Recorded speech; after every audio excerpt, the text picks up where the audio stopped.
സംരക്ഷിച്ചു തന്നതിലുള്ള സ്നേഹം കൊണ്ടാണ് ഞാൻ BJP ചേർന്നത്. ഇപ്പം എനിക്ക് ഇനി പാർട്ടി മാറുന്ന പ്രശ്നം ഉദിക്കുന്നത് ചിന്തിക്കുക പോലും വേണ്ടാരും. എനിക്ക് ഒരു തന്തയുള്ളൂ, അത് ബഹുമാനപ്പെട്ട നരേന്ദ്രമോദിജി തന്നെയാണ്. മാറുന്ന പ്രശ്നം എനിക്ക് ഒരു തന്തയുള്ളൂ, അത് ബഹുമാനപ്പെട്ട നരേന്ദ്രമോദിയാണ്. PC ജോർജ് പറഞ്ഞ കാര്യമാണ്. എന്തല്ലേ ഇത് കേൾക്കുന്ന ഷോൺ ജോർജ്? എനിക്ക് എത്ര അപ്പൂപ്പന്മാരുണ്ട് അപ്പാ. ഓക്കെ, എന്തായാലും ഞാൻ വീഡിയോയിലോട്ട് വരാം. അപ്പം എല്ലാവരും വീഡിയോ ഒന്ന് ലൈക്ക് ചെയ്യണം. PC ജോർജിന് ഇഷ്ടമല്ലാത്ത ആളുകളൊക്കെ ഒന്ന് വീഡിയോ ലൈക്ക് ചെയ്യണം. എത്ര ആളുകൾ നമ്മളെ മലയാളികൾ PC ജോർജിന് ഇഷ്ടമല്ലാത്ത ആളുകളുണ്ടെന്ന് അറിയാനാണ്. ഒന്ന് ലൈക്ക് ചെയ്യണം. അതുപോലെ നിങ്ങൾ അഭിപ്രായം കൊണ്ടൊന്ന് കമൻറ്റ് ചെയ്യണം. ചാനൽ എല്ലാവരും സബ്സ്ക്രൈബ് ചെയ്യണം, സപ്പോർട്ട് ചെയ്യണം, എല്ലാവരും ഫോളോ ചെയ്യണം. വീഡിയോ കാണുന്ന എല്ലാവരും സബ്സ്ക്രൈബും കൂടെ ചെയ്യണം, എന്നാലേ വീഡിയോ എല്ലാവരിലേക്ക് എത്തത്തുള്ളൂ. ഫോളോ ചെയ്യണം. ഓക്കെ, ഞാനിവിടെ ഒരു പോസ്റ്റ് വയ്ക്കുന്നുണ്ട്, അതിലേക്ക് വരാം. PC ജോർജിലേക്ക് വരാം. ഇവിടെ ദേവൻ്റെ ഒരു പോസ്റ്റാണ് വെച്ചേക്കുന്നത്. അപ്പം നടൻ ദേവൻ BJP വിട്ടു, സംസ്ഥാന വൈസ് പ്രസിഡന്റ് സ്ഥാനവും പ്രാഥമിക അംഗത്വവും രാജിവെച്ചു. എന്തല്ലേ ദേവനൊക്കെ കടന്നു. സത്യം പറഞ്ഞാൽ എനിക്ക് ഒരു സിനിമാ നടൻ എന്നുള്ള രീതിയിൽ ദേവൻ ഒരുപാട് ഇഷ്ടമായിരുന്നു. പക്ഷേ ഒരു രാഷ്ട്രീയ മേഖലയിൽ എന്നൊരു വ്യക്തി എന്ന നിലയ്ക്ക് എനിക്ക് ഒരിക്കലും ദേവൻ്റെ ആശയവുമായിട്ട് എനിക്ക് യോജിച്ചു പോകാൻ പറ്റത്തില്ല. പക്ഷേ ഇപ്പോഴും ഈ രാജി നമ്മളെ കാണിക്കുന്നത് എന്താണെന്ന് വെച്ച് കഴിഞ്ഞാൽ, സത്യം പറഞ്ഞാൽ ഇവരൊക്കെ ഇങ്ങനെ ഇതിനകത്ത് അള്ളിപ്പിടിച്ച് കിടന്നത് സ്ഥാനമാനത്തിന് വേണ്ടിയെന്ന് ആലോചിക്കുമ്പോഴത്തേക്ക് ഇവരൊക്കെ സത്യം പറഞ്ഞാൽ കോൺഗ്രസിൽ നിന്ന് പുറത്താക്കിയ രാഹുൽ മാങ്കൂട്ടത്തിനെ കണ്ടുപിടിക്കണം. ഇപ്പോഴും പുള്ളി പുറത്തായിട്ട് പോലും എൻ്റെ പ്രസ്ഥാനം അത് മരിക്കും വരെ ഞാനൊരു കോൺഗ്രസ് പ്രവർത്തകനാണ് എന്ന് പറഞ്ഞ രാഹുലിനെ കണ്ടുപിടിക്കണം. ഇവരൊക്കെ എന്തല്ലേ സ്ഥാനമാനങ്ങൾക്ക് വേണ്ടി, സ്ഥാനവും മാനവും ഒന്നും കിട്ടിയില്ലെങ്കിലും ഉടനെ തന്നെ രാജിവെച്ച് പുറത്തു പോകുന്ന ഇതൊക്കെയാണ് നമ്മളിപ്പം കണ്ടുകൊണ്ടിരിക്കുന്നത്. അപ്പോൾ ഇവരൊക്കെ വെറുതെയാണ്, ജനങ്ങളെ പൊട്ടന്മാരാക്കുവാണ്. ഓക്കെ, എന്നാലും വീഡിയോയിലോട്ട് വരാം. അപ്പോൾ PC ജോർജ് പറഞ്ഞേക്കുന്നതെന്ന് വെച്ച് കഴിഞ്ഞാൽ, എനിക്കൊരു തന്തയുള്ളൂ, അത് ബഹുമാനപ്പെട്ട നരേന്ദ്രമോദിയാണ്. നരേന്ദ്രമോദി ഇത്രയും നാളും ഞാൻ മിസ്റ്റർ ബ്രഹ്മചാരിയാണ്. ഇത് കേൾക്കുന്ന നരേന്ദ്രമോദി എന്താ ചെയ്യുന്നത് അറിയോ? ഇനി ഞാൻ പൂഞ്ഞാറ്റ് വഴി അങ്ങനെ പോയായിരുന്നു, എൻ്റെ ഓർമ്മയിലൊന്നും ഇല്ല. ഇനി എന്തെങ്കിലും ഏതെങ്കിലും ഒരു സമയത്ത് പൂഞ്ഞാറ്റ് വഴി അങ്ങനെ പോയായിരുന്നു എന്ന് ചിന്തിച്ച് നോക്കുവാണ്. കാരണം ഇവിടെ ഇരുന്നിട്ട് ഒരാൾ പറയുവാണ് എനിക്കൊരു തന്തയുള്ളൂ, അതെൻ്റെ നരേന്ദ്രമോദി, ബഹുമാനപ്പെട്ട നരേന്ദ്രമോദിയാന്ന് പറയുമ്പോഴത്തേക്ക് ഇത് കേൾക്കുന്ന മോദിയുടെ അവസ്ഥ, സത്യം പറഞ്ഞാൽ മോദി ഇത് കേൾക്കുവാണെങ്കിൽ തലയിൽ കൈവച്ചിരുന്നു പോകും. ഇത്രയും നാളും ഞാനൊരു മിസ്റ്റർ ബ്രഹ്മചാരിയാണെന്ന് പറഞ്ഞ് സ്വയമേ അങ്ങ് പൊങ്ങി നടന്ന മോദി ഒരു നിമിഷം കൊണ്ട് ഇല്ലാതായി പോകുന്ന കാര്യമാണ് ഇപ്പം ഇവിടെ PC ജോർജ് പറഞ്ഞേക്കുന്നത്. എന്താ അല്ലേ ഇത് കേൾക്കുന്ന ഷോൺ ജോർജിൻ്റെയൊക്കെ അവസ്ഥ ഒന്ന് ആലോചിച്ച് നോക്കിയേ. ഇതിപ്പം ബഹുമാനപ്പെട്ട മോദിയെ ഇത്രയും നാളും ജീന്നും സാറെന്നും അല്ലെങ്കിൽ ജീന്നൊക്കെ വിളിച്ചുകൊണ്ടിരുന്ന ഷോൺ ജോർജ് നാളെ തൊട്ട് അപ്പൂപ്പാന്ന് വിളിക്കേണ്ട അവസ്ഥ വരുമോ? ഓക്കെ, എന്തായാലും ഞാൻ ആ വീഡിയോ PC ജോർജ് പറയുന്ന വീഡിയോ ഒന്ന് വെച്ചുതരാം. അപ്പോൾ എല്ലാവരും ഒന്ന് വീഡിയോ ലൈക്ക് ചെയ്യണം, ചാനൽ സബ്സ്ക്രൈബ് ചെയ്യണം, ഫോളോ ചെയ്യണം, എന്നാൽ മാത്രമേ വീഡിയോസുകൾ നിങ്ങളുടെ അടുത്തേക്ക് വരത്തുള്ളൂ. അപ്പം എന്തായാലും PC ജോർജ് പറയുന്ന ഒന്ന് രണ്ട് കാര്യം വെച്ച് തരാം. അതിനുശേഷം ഷോൺ ജോർജിനെ വറുത്ത് പൊരിച്ചെടുക്കുന്ന ഒരു ഉസ്താദിൻ്റെ വീഡിയോ കൂടെ, അൻസാരി ഉസ്താദിൻ്റെ വീഡിയോ കൂടെ ഞാൻ വെച്ച് തരാം. അതുകൂടെ നിങ്ങളൊന്ന് കണ്ടു നോക്കണേ. അപ്പോൾ എന്തായാലും PC ജോർജ് പറയുന്നൊന്ന് കണ്ടു നോക്കാം. ബഹുമാനപ്പെട്ട മോദിജി എൻ്റെ തന്തയാണെന്ന് പറയുന്നത്, എനിക്ക് ഒറ്റ തന്തയാണുള്ളതെന്ന് പറയുന്നത്, അതൊന്ന് ആദ്യം ഒന്ന് കണ്ടു നോക്കാം. പാർട്ടിയുടെ കേന്ദ്ര കമ്മിറ്റിയിൽ നിന്നും സംസ്ഥാന പ്രസിഡന്റായിട്ടുള്ള നമ്മുടെ രാജീവ് ചന്ദ്രശേഖർ അദ്ദേഹവും വളരെ നിർബന്ധമായും BJPയുടെ നിലനിൽപ്പിൻ്റെ പ്രശ്നമാണ്, നിൽക്കണം എന്ന് പറയും. കാരണം പൂഞ്ഞാറ്റ് വേറെ ആളില്ല, നിൽക്കണമെന്ന് പറഞ്ഞുകൊണ്ടാണ് ഞാൻ നിന്നത്. കഴിഞ്ഞ തെരഞ്ഞെടുപ്പിൽ BJPയുടെ സ്ഥാനാർത്ഥി കിട്ടിയോട് 2900 വോട്ട് മാത്രമാണ് ഇവിടെ പൂഞ്ഞാറ്റിൽ. ഇത്തവണ അത് ഞാൻ നിന്നുകൊണ്ട് ആണെന്ന് ഉള്ള അഹങ്കാരം പറയുകയല്ല, ഇത്തവണ അത് 36,112 വോട്ടാക്കി ഉയർത്താൻ കഴിയും. സ്വാഭാവികമായി മറ്റ് പലർക്കും അതിന് എന്നോട് ഇച്ചിരി മനപ്രയാസവും വേദനയൊക്കെ ഉണ്ടാവാം. അത് വേദനയൊക്കെ മനസ്സിൽ വെച്ചുകൊണ്ട് ഇരുന്നാൽ മതിയല്ല, ഞാൻ എന്ത് ചെയ്യാനാണ്? ദൈവം എനിക്ക് അനുകൂലമായി, ജനം അനുകൂലമായി വോട്ട് ചെയ്തു, അതിന് വഴക്കുണ്ടാക്കിയിട്ട് കാര്യമില്ല. തോറ്റ് കഴിഞ്ഞ് ഞാൻ എരുമേലി ഒരു കമ്മിറ്റി കമ്മിറ്റി ചെന്ന് 2 BJP സ്ട്രോങ് ആളുകളാണ്. അതാ രസം. അമ്മമാരെന്നോട് പറഞ്ഞു 4,45 രൂപ കിട്ടുക, ഇതെല്ലാം കൂടെ എവിടെ പോയി, എന്ത് ചെയ്തു, മറിച്ചത് ചൂടാക്കി എടാ. അപ്പോൾ ഞാൻ ഇത്രയും രൂപ കിട്ടുമോ എനിക്കറിയത്തില്ല. അപ്പം ഞാൻ അവിടെ പറഞ്ഞു 4,45 രൂപ കിട്ടി, ഇത് ആരൊക്കെ കട്ടു, എവനൊക്കെ തിന്നു എന്ന് അറിയേണ്ടതായിട്ടുണ്ടെന്നൊക്കെ ഞാൻ 2 ചൂടായി. ഞാനതൊന്ന് മൈൻഡ് ചെയ്യാൻ എനിക്ക് പോരുകയും ചെയ്തു. ഇപ്പോൾ തോറ്റ് കഴിഞ്ഞ് വർത്തമാനമായിട്ട് കാര്യമില്ലല്ലോ. പക്ഷേ രസം എന്താണെന്ന് ചോദിച്ചാൽ, അത് കഴിഞ്ഞ് പാർട്ടി നേതൃത്വം എന്നെ ബന്ധപ്പെട്ടു. ഔദ്യോഗിക കണക്കുകൾ പൂർണ്ണമായിട്ട് എന്നെ കാണിച്ചു. മാത്രം 100 രൂപ പുറത്ത് പോലും കണക്ക് എഴുതി എന്നെ കാണിച്ചു. അപ്പോൾ എനിക്ക് മനസ്സിലായി, ഒരു പൈസ പോലും ആരും മോട്ടിച്ചിട്ടുമില്ല, കൊടുത്തിട്ടുമില്ല. ഒരു അസംബ്ലി സീറ്റിൽ സ്ഥാനാർത്ഥി ചിലവഴിക്കാവുന്ന പണം 40 ലക്ഷം രൂപയാണ്. പക്ഷെ ഞാനന്ന് എരുമയിൽ പറഞ്ഞത് തെറ്റായിപ്പോയില്ലേ? ഇതിൻ്റെ അടിസ്ഥാനത്തിൽ പലരും എന്നോട് എല്ലാവരും മറന്നുപോയി, അത് ആരും ഇപ്പോൾ മൈൻഡ് ചെയ്യുന്നില്ല. പക്ഷേ ഒരു പൈസ പോലും ആരും നഷ്ടപ്പെട്ടിട്ടില്ല, കട്ടിട്ടില്ല എന്ന് മാത്രമല്ല, എൻ്റെ ഇവിടുത്തെ ഇലക്ഷൻ ചാറി മുഴുവൻ വഹിച്ചിരുന്ന ഒരു സജി കുരിക്കാട്ട്, സജി എന്ന് അവർ പറഞ്ഞ സജി കുരിക്കാട്ട് എന്നാണ്. അങ്ങേരെ ഒരു ഹയർ സെക്കൻഡറി സ്കൂൾ പ്രിൻസിപ്പളായിട്ട് റിട്ടയർ ചെയ്ത ആളാണ്. 5 പൈസ പോലും കക്കുകയോ മൂട്ടുകയോ ചെയ്യുന്ന ആളല്ല. ഇതാണ് സത്യം. ഞാൻ എരുമയിൽ പറഞ്ഞത് ശരിയല്ല, ഞാനതിന് ക്ഷമ ചോദിക്കുന്നു. അത് കഴിഞ്ഞ് പിന്നെ എന്നെ തെറി പറയേണ്ട കാര്യമുണ്ടോ? നിങ്ങൾ പറ. വളരെ സത്യം എന്ന് പറഞ്ഞ കാര്യം മതി. ഞാൻ പറഞ്ഞ സത്യമാണ്. നമുക്കൊരു മര്യാദ വേണ്ടേ?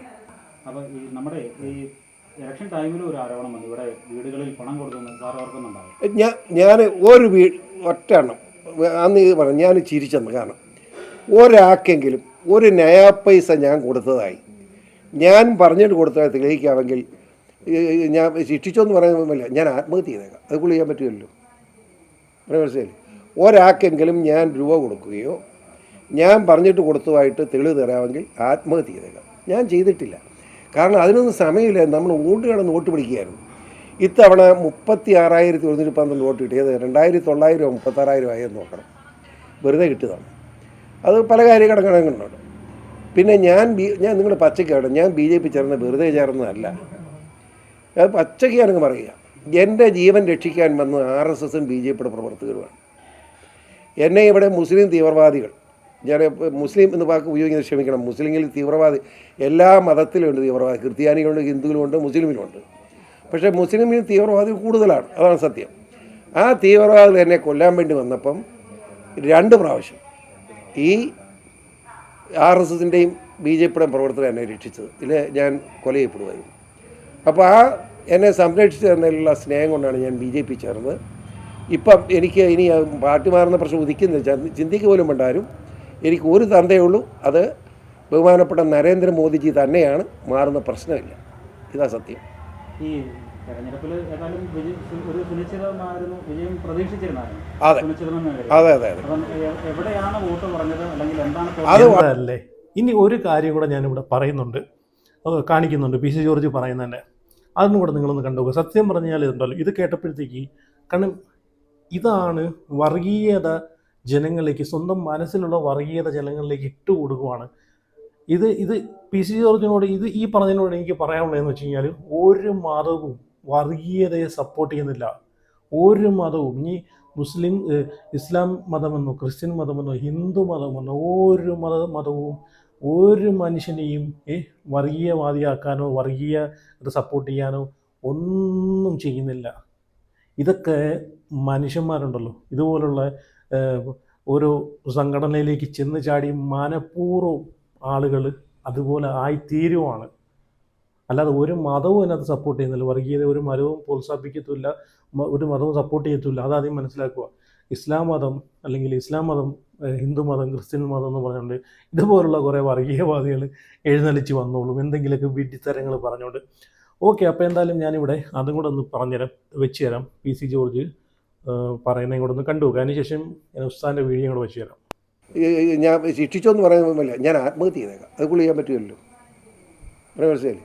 ഒരാൾക്കെങ്കിലും ഞാൻ രൂപ കൊടുക്കുകയോ ഞാൻ പറഞ്ഞിട്ട് കൊടുത്തതായിട്ട് തെളിവ് തരാമെങ്കിൽ ആത്മഹത്യ ചെയ്തേക്കാം. ഞാൻ ചെയ്തിട്ടില്ല. കാരണം അതിനൊന്നും സമയമില്ല. നമ്മൾ ഓട്ട് കിടന്ന് വോട്ട് പിടിക്കുകയായിരുന്നു. ഇത്തവണ 36,112 വോട്ട് കിട്ടിയത് 2,900 36,000 ആയെന്ന് നോക്കണം. വെറുതെ കിട്ടിയതാണ്. അത് പല കാര്യഘടകങ്ങളുണ്ട്. പിന്നെ ഞാൻ നിങ്ങളുടെ പച്ചക്കാണ്, ഞാൻ BJP ചേർന്ന് വെറുതെ ചേർന്നതല്ല. അത് പച്ചക്കാണെന്ന് പറയുക. എൻ്റെ ജീവൻ രക്ഷിക്കാൻ വന്ന RSSും BJPയുടെ പ്രവർത്തകരുമാണ്.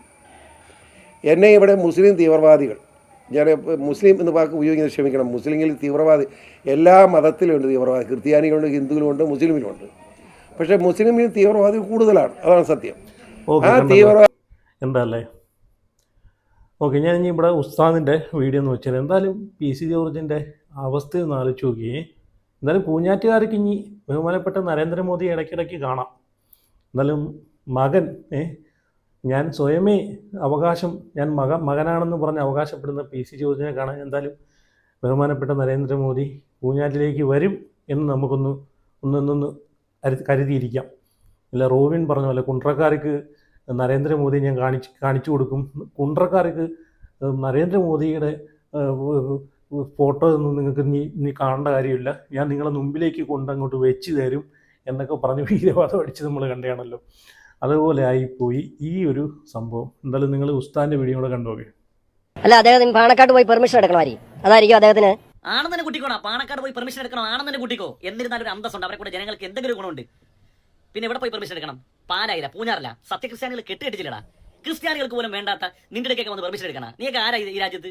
ഇത് വളരെ ഒരു കാര്യം BJP പറയുന്നു, നിങ്ങൾ ചൊല്ലാൻ മടിച്ചാലും മടിച്ചില്ലെങ്കിലും ചൊല്ലിയാലും ഇല്ലെങ്കിലും കേരളത്തിൽ 15,000 കേന്ദ്രങ്ങൾ BJP വന്ദേ മാതരം പൂർണ്ണമായും ആലോചിച്ചുകൊണ്ട് 10,000 കേന്ദ്രങ്ങളിൽ ചൊല്ലണം. ആരാ പറഞ്ഞു നിങ്ങൾക്ക് വന്ദേ മാതരം ചെല്ലേണ്ടെന്ന് പറഞ്ഞത്?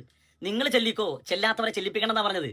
ഇവിടെ ആർക്കും രാജ്യസ്നേഹം കാണിക്കാൻ വേണ്ടി എന്തെങ്കിലും പ്രത്യേകമായി ചൊല്ലേണ്ടതോ പറയേണ്ടതോ പിടിക്കേണ്ടതോ കാര്യമില്ല. രാജ്യസ്നേഹം എന്നുള്ളത് മനുഷ്യന്റെ സ്വാഭാവികമായ വികാരമാണ്. ഈ രാജ്യസ്നേഹം തെളിയിക്കേണ്ടത് നിങ്ങളുടെയൊക്കെ ബാധയാണ് ഷോൺ ജോർജ്. കാരണം ഈ ഇന്ത്യ സ്വാതന്ത്ര്യ ലബ്ധി നേടിയത് ആരിൽ നിന്നാണ്? ഈ രാജ്യം വിട്ട് ബ്രിട്ടീഷുകാരെ പോകുമ്പോൾ, സായിപ്പന്മാർ പോകുമ്പോൾ ഇവിടെ പല തറവാട്ടുകാരുടെയും വീടിന്റെ മുറ്റത്ത് സായിപ്പന്മാരുടെയും രാജ്ഞിമാരുടെയൊക്കെ ചിത്രം ഉണ്ടായിരുന്നല്ലോ. ഇന്നും അതിന്റെ ഗുണഭോക്താക്കളാണല്ലോ. അപ്പം ഷോൺ ജോർജ്, നിങ്ങളൊക്കെ അല്ലേ സത്യത്തിൽ രാജ്യസ്നേഹം തെളിയിക്കേണ്ടത്? ബാക്കിയുള്ളവർക്ക് അതിന്റെ ആവശ്യമുണ്ടാ? കാരണം ഇന്ത്യൻ സ്വാതന്ത്ര്യ സമരത്തിൽ ഏറ്റവും കൂടുതൽ പങ്കെടുത്തവരിൽ മുസ്ലിമീങ്ങൾ, ഹിന്ദുക്കൾ, സിഖുകാരാണല്ലോ. അതുകൊണ്ട് ഷോൺ ജോർജ്, ഈ മറ്റ് BJP-ക്കാരും RS-കാരും ചെല്ലിയില്ലെങ്കിലും നീ രാവിലെ ഒരു വൈകുന്നേരം വരെ കുടി പിടിച്ചുകൊണ്ട് വന്ദേ മാതരം ഉറങ്ങരുത് നാളെ. നീ ഫുള്ളിനും ചെല്ലുന്നു. നിനക്ക് വേണമെങ്കിൽ സുമേഷിനെ കൂടെ കൂട്ടിത്തരാം. സുമേഷ് കറക്റ്റ്. എന്തല്ലേ. ഓക്കെ, എന്തായാലും ഇതുപോലുള്ള മുറ്റ് കോമഡി പീസുകളാണല്ലോ. അപ്പോൾ എന്തായാലും നിങ്ങളുടെ അഭിപ്രായങ്ങൾ ഉറപ്പായിട്ട് കമൻറ്റ് ചെയ്യുക, വീഡിയോ ലൈക്ക് ചെയ്യുക, ചാനൽ സബ്സ്ക്രൈബ് ചെയ്യുക, ഫോളോ ചെയ്യുക. അപ്പോൾ അടുത്ത വീഡിയോ ആയിട്ട് പിന്നെ വരാം.